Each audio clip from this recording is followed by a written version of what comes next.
He lived on a quiet street in a small Kansas town. Nice house. Manicured lawn. A wife of over 30 years. 4 kids. Grandchildren who called him Grandpa. He went to church every Sunday. Shook hands with the pastor. Smiled at the neighbors. Coached Little League. By every single measure, John Edward Robinson was the most normal man on the block.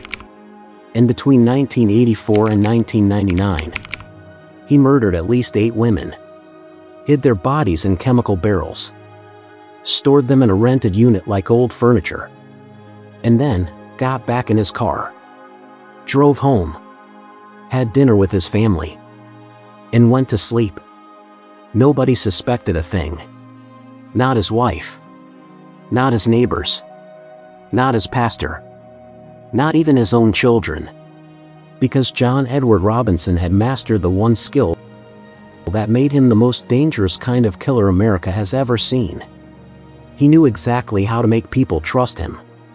And in the 1990s, when the internet arrived, he found a brand new hunting ground.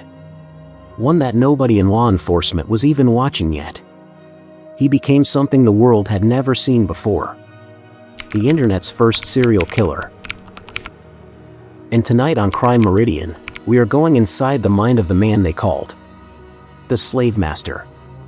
Before we get into what he did, I need you to understand who this man appeared to be. Because that is the part that will genuinely mess you up. John Edward Robinson was born in 1943 in Cicero, Illinois. Middle-class family. Normal childhood by all accounts. He was an Eagle Scout. He performed for Queen Elizabeth during a royal visit to Chicago when he was a teenager. He studied to become an X-ray technician. He got married young. Had 4 kids. Moved to Kansas City. On paper, this man checked every single box. Good husband. Good father. Good neighbor. Good Christian. But underneath all of that, Robinson was running scam after scam after scam. Embezzlement. Fraud. Fake companies. Stolen money. He had been conning people since his 20s. But here's the thing about con men that most people do not understand. They do not see their victims as people. They see them as resources. Things to be used. And then discarded. And by 1984, John Edward Robinson had decided discarding meant something permanent. 1984, Kansas City, Missouri. Robinson sets up a fake company. He calls it Equiplus. He tells people it is a legitimate business offering jobs to young women in need. His first known victim is a 19-year-old woman named Paula Godfrey. She tells her family she has a great new job. Robinson is sending her for training out of state. She is excited. She has plans. She has a future. And then she is never seen again. Days later, her parents receive a typewritten letter. It says she is fine. She just does not want contact with her family anymore. It is signed with her name.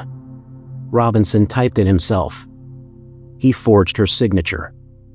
And for years, it works. Nobody comes looking. Nobody connects the dots. Because the letter says she is okay. And people want to believe that. Robinson knows this. He counts on it. This is not impulsive. This is not rage. This is a system. A deliberate, calculated, cold system, designed by a man who has studied exactly how far trust can be stretched before it snaps. Early 1985. Robinson meets a 19-year-old single mother named Lisa Stassi. She has a 4-month-old baby girl named Tiffany. She is struggling. No stable home. No steady income. Trying to figure out how to give her daughter a real life. And then Robinson shows up, offering exactly what she needs. A job. Housing assistance. A chance to get back on her feet. She takes it. Of course she takes it. Because she is a young mother who is desperate and exhausted, and this man seems like a lifeline. Lisa Stasi is murdered shortly after. Her baby daughter Tiffany, Robinson gives to his own brother and sister-in-law to adopt. He tells them the mother willingly gave up the child. They believe him. They name the baby girl Lisa. She grows up not knowing any of this. Not knowing that her biological mother was murdered. Not knowing that the man who arranged her adoption was her mother's killer. She does not find out the truth until she is a teenager. Until investigators track her down during the case. Sit down and think about what that feels like for a second. Finding out your entire childhood was built on a murder. That is not just a crime. That is a psychological destruction of an innocent person's entire identity. And Robinson did not lose a single night of sleep over it. Now here's where this case takes a turn that no true crime story had ever taken before. The mid-1990s. The internet arrives. Most people are using it to send emails to relatives or look up sports scores. John Edward Robinson sees something else entirely.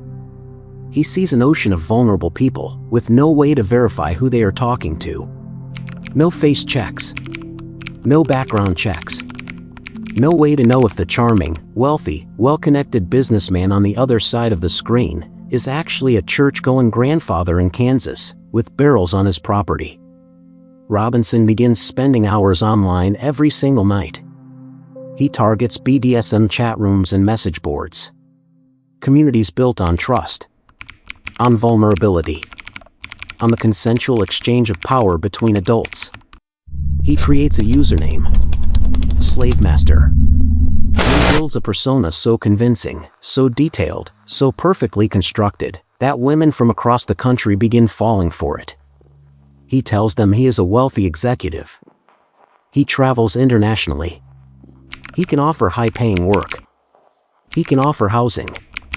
He can offer a lifestyle they have only dreamed about. And for women who are lonely, or struggling, or simply looking for connection in a world that has not been kind to them, this man feels like an answer. He was not an answer. He was the last conversation they would ever have. 1994, Robinson meets a woman named Sheila Faith in an online chat room. Sheila has a teenage daughter named Debbie who has a disability requiring significant medical care. The bills are crushing. Robinson offers to pay for Debbie's medical care. He offers Sheila a well-paying job. He tells her to move to the Kansas City area. She packs up everything. She and Debbie relocate. And then both of them disappear. Investigators later discover something that stops them cold. 4 months after their disappearance, Debbie's disability checks are still being cashed. Robinson had been forging signatures, intercepting the mail, cashing government checks made out to a teenager he had already murdered, a disabled teenage girl. And he was stealing her benefit money, month after month, while her body was in a barrel on his property. There is a level of evil in that detail that is almost impossible to process. Most killers act and then stop. Robinson kept going back, kept profiting, kept performing. That is not just murder. That is something else entirely. 1997, Robinson meets a 19-year-old Polish exchange student named Isabella Luka online. She is bright, ambitious, far from home, looking for opportunity in America. Robinson presents himself as exactly that opportunity. He convinces her to sign a slave contract. A document, written out, signed, outlining the terms of a power exchange relationship. She moves to Kansas to be with him.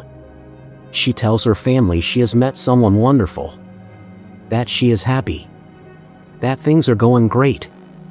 Isabella Luka is never seen alive again. Her body is found in a barrel on Robinson's property 3 years later. She was 21 years old. 1999, a woman named Suzette Troughton, 28 years old, Michigan. She meets Robinson online. He offers her a job traveling the world with him as a companion and personal assistant. She tells her mother she is so excited, that this is the opportunity of a lifetime. She moves to Kansas. She emails her mother regularly at first. And then the emails start to feel off. Short. Vague. Not like Suzette at all. Because they are not from Suzette. Robinson is writing them himself. Pretending to be her. Keeping the illusion alive. Buying himself time. Suzette Troughton's body is found in a barrel on Robinson's property. She had been there for months. While Robinson was emailing her mother. Pretending to be her daughter. Telling a grieving woman that her child was alive and happy and seeing the world. I want you to sit with that for a moment. The cruelty is almost architectural. It is built, designed, maintained. That is the mind of John Edward Robinson. Here is how it finally unravels. And honestly, it almost did not. Because Robinson was careful. He had been getting away with this for 15 years. But in 2000, two women go to police. They had met Robinson online. They had agreed to meet him in person. And he had sexually assaulted them both. One of them also reports that Robinson stole from her. Now police have probable cause. Not for murder. Not yet. Just for sexual battery. And theft. But it is enough. On June 2, 2000, 9 police vehicles pull up outside Robinson's property in Olathe, Kansas. They arrest him on the sexual battery charges. And then, they start searching. At his home they find 5 computers. They find blank sheets of stationery already signed by Lisa Stasi, a woman who disappeared in 1985. Whose signature Robinson has apparently been keeping for 15 years. Ready to use whenever he needed to fake a letter. At a storage unit, they find social security cards, driver's licenses, signed slave contracts, documents belonging to women who had been reported missing. And then, on his rural property in La Signa, Missouri, in a barn, investigators find 2 85-pound steel barrels. Sealed. They open them. Inside are the bodies of Isabella Luica and Suzette Troughton. Stored. Like objects. Like things that had served their purpose and been put away. More barrels are found in a storage unit. 3 more women. 8 victims confirmed in total. Investigators believe there may be more they never found. Because John Edward Robinson had been doing this for 15 years, and had almost never made a mistake. At his trial, Robinson showed no remorse. He maintained he was innocent even as evidence buried him completely. His wife Nancy sat in the courtroom. The woman who had been married to him for decades. The mother of his children. Sitting there trying to understand how the man she had shared a bed with had been doing this the entire time. She said she had no idea. Investigators believed her. Because that is the most terrifying truth of this entire case. His own wife did not know. His own children did not know. His neighbors did not know. His pastor did not know. Nobody knew. Because John Edward Robinson was not just a killer. He was a performer. In his entire life was the performance. John Edward Robinson was convicted in Kansas and sentenced to death. He was also convicted in Missouri and sentenced to life without parole. As of 2025, he remains on death row in Kansas. He is 81 years old. And he has never once told investigators where all the bodies are. He is still performing. Still in control. Still playing the game. Even now. I want to end tonight with something that I think gets lost in cases like this. We talk about the killer. We analyze the psychology. We study the methods. And sometimes in doing all of that, we forget that every single name in this story was a real person. Paula Godfrey was 19. Just starting out. Lisa Stasi was 19. A new mother trying to give her daughter a better life. Sheila and Debbie Faith were just trying to survive. Isabella Luica was 19. A young woman far from home chasing the American dream. Suzette Troughton was 28, excited about what she thought was the opportunity of a lifetime. They were not naive. They were not foolish. They were human beings who trusted another human being. And he used that trust to destroy them. That is the real story here. Not the barrels. Not the chat rooms. Not the slave contracts. The real story is that a man spent 15 years hunting the most vulnerable people he could find, and the systems that were supposed to protect them never saw him coming. Because he looked like a neighbor. Like a grandfather. Like someone you would wave to on the way to work. And that is the most disturbing thing of all. The case of John Edward Robinson is still not fully closed. Investigators believe there are victims who have never been identified.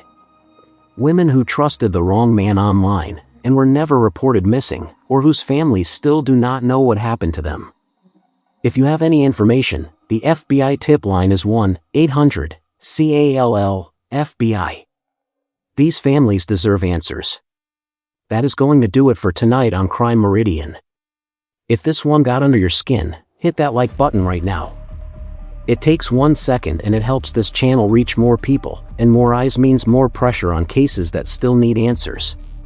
Subscribe if you have not already. New case every single week. And trust me, you do not want to miss what is coming next. Drop a comment right now. What is the scariest part of this case to you, the double life, or the fact that the internet made him more dangerous? I read every single one. Until next time, stay curious. Stay safe. And be very careful who you trust online.